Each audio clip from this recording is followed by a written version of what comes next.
amis, vous allez bien? Comme vous voyez, je suis en classe. Elle est vide. Je suis vraiment toute seule et c'est pas comique du tout. Enfin bon, on n'a pas le choix. Donc, cette semaine, on va travailler sur les triangles. Comme vous le savez depuis longtemps, les triangles, ce sont des surfaces qui ont 3 côtés et 3 angles. Quand on observe les triangles, il y a en fait 2 façons de classer ces triangles. Soit on regarde les côtés, comme je viens de le dire, soit on regarde les angles. On va commencer par les côtés. Regardez bien la longueur des côtés de ces triangles.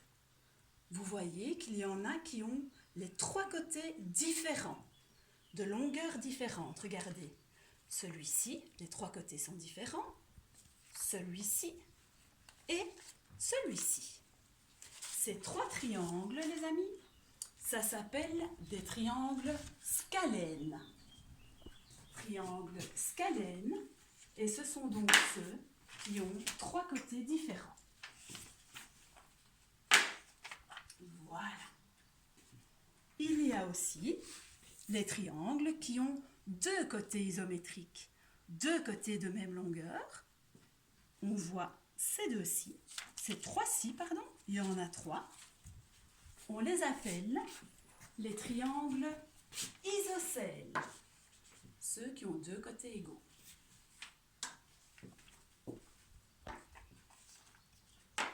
Et enfin, c'est un petit peu le roi des triangles, comme le carré pour les quadrilatères, c'est le triangle équilatéral. Lui, il a les 3 côtés isométriques. Ça, les amis, c'est pour le classement des triangles selon les côtés. Ok? Triangle scalène, tous les côtés différents. Triangle isocèle, 2 côtés isométriques. Et les triangles équilatéraux, 3 côtés isométriques. Au passage, le triangle équilatéral fait partie des triangles isocèles, puisqu'il a au moins 2 côtés isométriques. Ok? On passe au classement des triangles selon les angles. Si j'observe cette fois les angles, il y a des triangles qui ont un angle droit. On les appelle triangles rectangles. Les 2 autres angles, évidemment, ils sont aigus. Il y a aussi les triangles qui ont un angle obtus. On les appelle triangles obtusangles.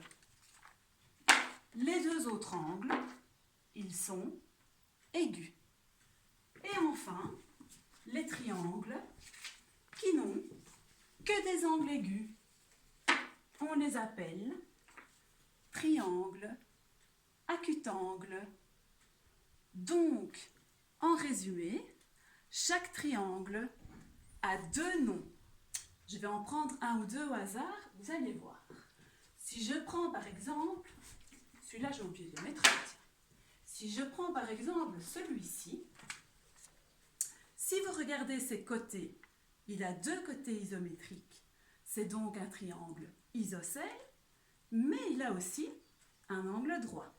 Donc c'est un triangle isocèle rectangle. Si je prends celui-ci, quand je regarde ses côtés, les 3 côtés sont différents. Il est donc scalène, mais il a aussi un angle obtus. Donc c'est un triangle scalène obtusangle. Et si je prends par exemple celui-ci, il a 2 côtés isométriques. C'est donc un triangle isocèle et il a 3 angles aigus. C'est donc un triangle isocèle acutangle. Ça va? Alors bon, c'est 6 mots un peu compliqués que vous n'avez pas encore vus.